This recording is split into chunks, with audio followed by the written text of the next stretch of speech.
Good morning. Good morning, family. These are a few things that I will be sharing with you over time.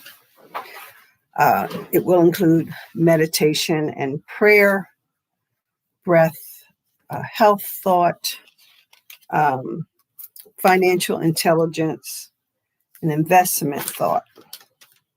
So I miss you all. Pray everybody's well. Let us begin with I'm reading. I don't know if you can see it. Journey with the Master. And I'm just going to read part of the meditation there. I love this book. I discovered it through Iyanla Vanzant, who is doing exactly what I wanted to do. So I encourage you to check her out also. Faith and believing. Come, my child, for a few moments with me in the stillness before we start on our journey into the day which lies before us. You are learning that my voice is low and sweet within you, and that your faintest whisper of need meets my ear. There is no need to shout and implore on bended knee for what you need or desire. As you practice my presence, it shall begin to be that even the faintest thought of need desired by you shall be answered before you have ever asked. My holy word given to man so many years ago, ask in faith and believe. It goes on, that, my beloved, is what it means to truly believe. As for faith, when you have this sure knowing, there can be no lack of faith. You know your master is ever present, ever watchful for all your needs. As you walk in the assurance, you will find it true that before you call, I shall answer. How worthwhile is the journey, the task of little daily overcomings. I am by your side, and every step of the way is bringing you closer to this time of complete union with me. Go forth now into the duties of the day, and I shall walk and talk with you on the way.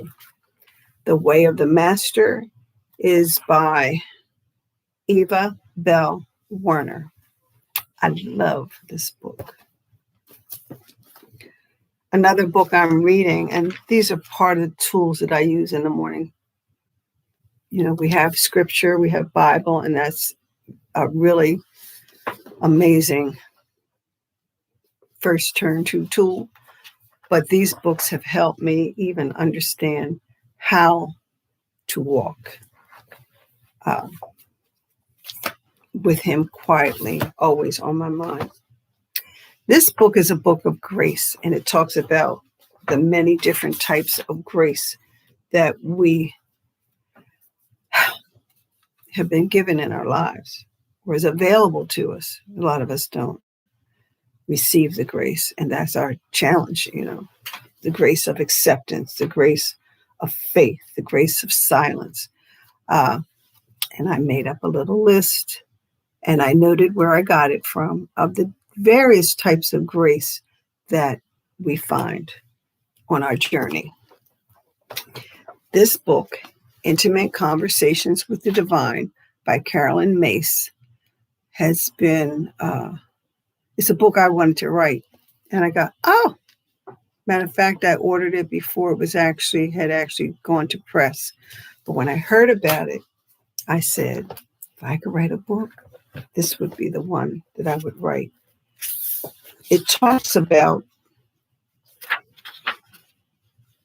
the thinking that she was going through when she would see something and she's reporting an experience in her life. And then she has, for each, a guidance, what guides her. And then a grace, she talks about the grace of, and then a prayer.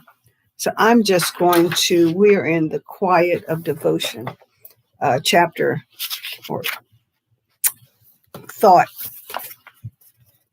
subject number 51. So it's been 51 days since I've been reading this book, and I love it. I'm not going to read the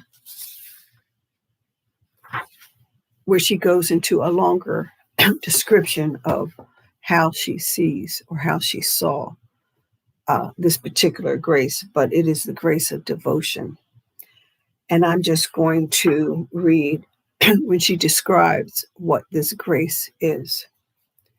Grace, the grace of devotion. Holy listening requires the grace of devotion. We want to hear from God. That's me. When we want to hear from God, we really have to learn how to listen. Showing up for prayer, even the 5 minutes you commit to holy listening, should be considered a spiritual devotion. It's more than a practice. It's an inner vow. Your soul vows to show up. We require grace to keep such vows. At times, the grace of devotion can feel like a ball and chain attaching us to our commitment. It reminds us, through guilt if necessary, that we are neglecting our spiritual commitment. There is nothing easy about this grace. This grace can also express itself through revealing to us deeper reasons for why we were inspired to make this particular commitment. To examine holy listening, to commit to holy listening for 5 minutes a day. In my prayer, grant me the grace of devotion, especially when my tendency to sabotage my spiritual practice arises, as I know it will. Stuff gets in the way. I need to break through that barrier, that wall that prevents me from reaching the interior of my soul. Grant me this grace, Lord, even though it is often very difficult to carry. Carolyn Myss, Intimate Conversations with the Divine, is a great tool. These are tools. The next thing I want to do, and that I will be doing, and I will do them a little separately so you don't have to sit through me talking so long, is just a breath thought. How do we calm in the middle of all this chaos? Well, we need to check in with ourselves. What's happening in our body? Where do we feel blocked? And every day I feel blocked. And my goal is to remove it, remove the blockage so that what I need to do, I have energy to do, and I'm not carrying this heaviness, this weight. You all know I've got some weight to carry. When I place your feet flat on the floor, in my case, I'm short, so I have to put a little pillow under my feet. Make sure that you have full contact. Tilt back on your hips so that you feel both of your glutes hitting the chair. Lift your ribs up, roll your shoulders up, and breathe. Breathe in, breathe out, roll your shoulders back. That's going to be the first movement. We're going to do it 3 times. Breathe in, tilt, lift, roll back. Is your neck stiff? You know what they say about stiff-necked people? We don't want to be that. Breathe in, breathe out, roll your shoulders back. And then the next 3. So the first 3 is you just still. You make sure you feel everything equal on the floor, on the chair. You lift your ribs, shoulders up and back. Breathe in, breathe out. We just did that. The next thing I want you to do is, as you breathe in, gently tilt the spine and the head and breathe out and create a C. Breathe in, Stretch back. Breathe out. Curve the spine. Breathe in. And breathe out. And relax. These are all just preparing the meditation, the prayer, the breath, to prepare us to get some information into us that will be tools for the journey. Do not conform any longer to the pattern of this world. This world is, I don't know if you noticed, a little crazy, but be transformed by the renewing of your mind. So I'm going to plant some thoughts. And these are thoughts that I have gathered along the way. I am a member of AARP, and I get a wonderful magazine that I don't always read. I don't read cover to cover, but some really great tools. And this one, January 2021, talks about gut health. So in order to be healthy, we have to be able to process all the things that are coming in. So we have to be mindful of what we're putting in so that what is no longer needed by the body can eliminate on its own. 5, gut healthy options that are not healthy. Now, yogurt is healthy. It has the cultures to help do whatever the digestive system needs. But when you sweeten it, it is not. Sugar feeds bad bacteria. I can preach about sugar. Ask Donald, 42 years. The body can handle a little bit, but when you overdo it, sugar causes more harm than good. And that's from the Wake Forest University study. So yogurt, good. Sweetened yogurt, no. Wheat bread. Wheat bread, when you buy it in the store and it's not whole grain, they have to do a lot to let it maintain some freshness. It don't go bad real quick. So they have a lot of things in there. And if it's just wheat bread, people have been talking about this. If you're going to put food in your body, try to make it whole grains, whole wheat, whole foods. And there are many studies on that, but I'm just suggesting to notice how you feel when you cut out just regular wheat, just any kind of bread that they just throw things together and put preservatives in. Herbal laxative teas, and I found this interesting. Long-term use is very bad. If you have an issue and you occasionally need to use herbal laxative teas, they can be a really great tool, including, they talk about laxatives and you heard how dangerous they were. So now we're doing this herbal, but herbal, like with anything else, we can overdo it and it can cause more harm than good. So if you use herbal teas, that's great, but don't overdo it. Just caution, don't overdo it. And anything where they say light juices, because the light has been replaced with something that is not whole, and it will create a very unhealthy gut for you. And the last I'm going to talk about is veggie burgers. The whole theme, though, is whole foods. Veggie burgers in the store, read the ingredients. Some of them have so many preservatives and fillers that are not vegetables. Make your own. There are all kinds of videos. I've made them. They're pretty actually awesome. I also just try to add vegetables as much, even in my regular patties. That's a whole other subject. Those are my thoughts on food. Not a big deal. Eat whole foods. Try to the best that you can have access to. And also begin to look at the sugar and preservatives that are in anything that you buy. I don't care whose product it is. And some are, you can really have very healthy alternatives now, and that's a blessing.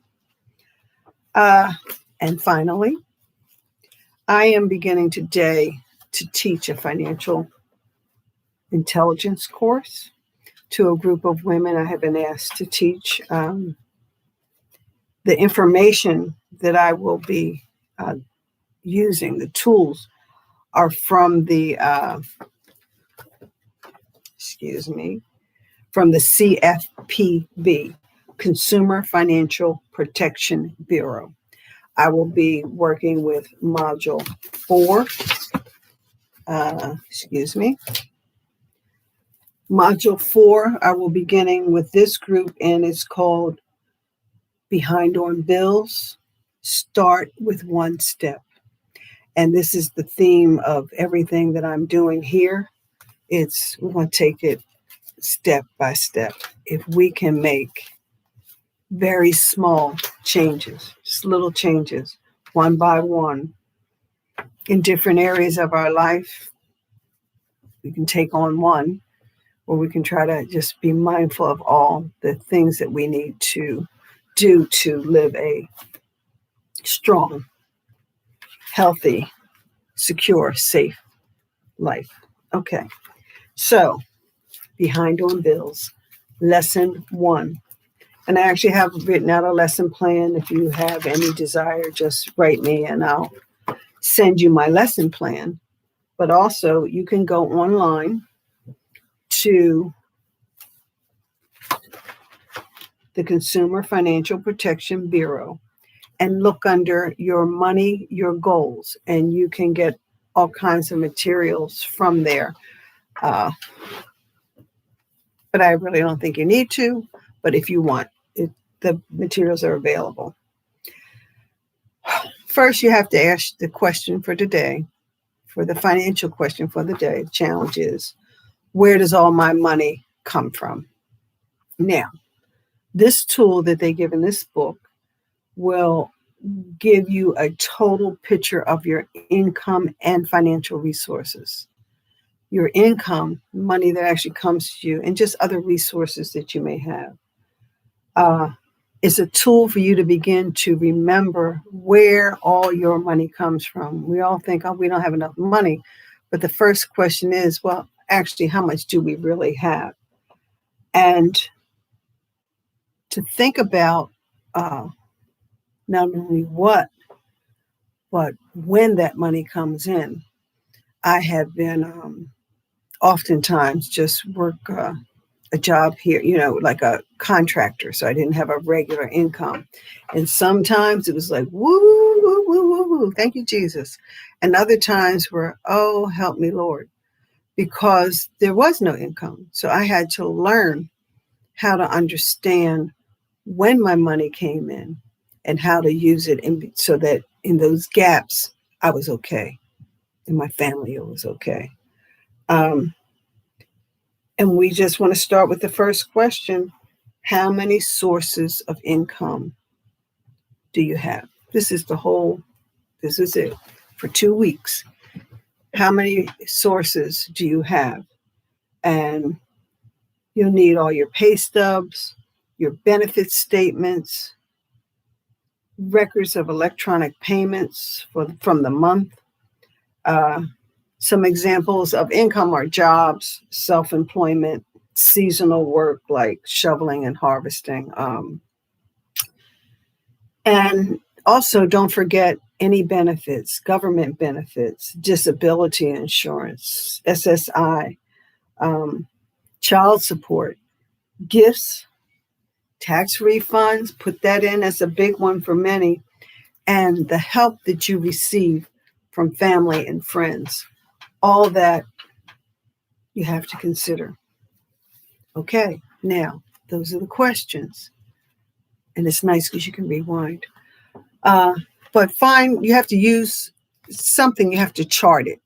Now, I don't know how clear this is, but this book has a great income tracker. And the income tracker lists specific things. Now, you can make your own income tracker. You can track your own income. And you can use all those questions. You begin to list the different things, the monies that are you have access to or that come to you. Then list if you know exactly. So when does this income actually come in? The beginning of the month, the second week, third, fourth, fifth, exactly. Now, then you do your weekly totals. So you list what comes in, when it comes in, your weekly totals, and that will give you the total income for that particular month. We can start with January, maybe. Start with January just as a tool to find out. So this is what happened in January. And then because February is not over and we haven't gotten to March yet. So let's just start with January. So by the time we actually finish this, you will have you'll have a year. I think that would be good to plot what you know. You can't plot what you don't know. What you know that is going to be during that month. And that's the start. It's start. The start is, what do you have? Now I have an investment thought because everybody's talking about investment, and investments are really, really, really awesome if you know how to get in that stream. And again, you don't invest, you don't take away from your priorities, your investment stream, but certainly do access that. So my investment thought is, what is something essential for you to invest in?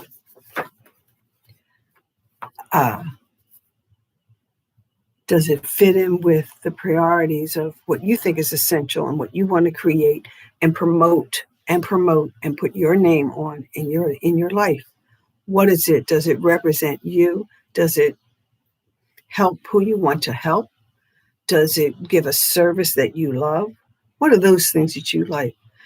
And investing in ourselves also, we have to prioritize. So we have the human investment of self, how we take care of ourselves, our relationships, family, and friends. Then you have the investing. How do you invest so that you are safe, that your security, you feel secure in where you live and in how your atmosphere in your home, and that you have provisions for this journey.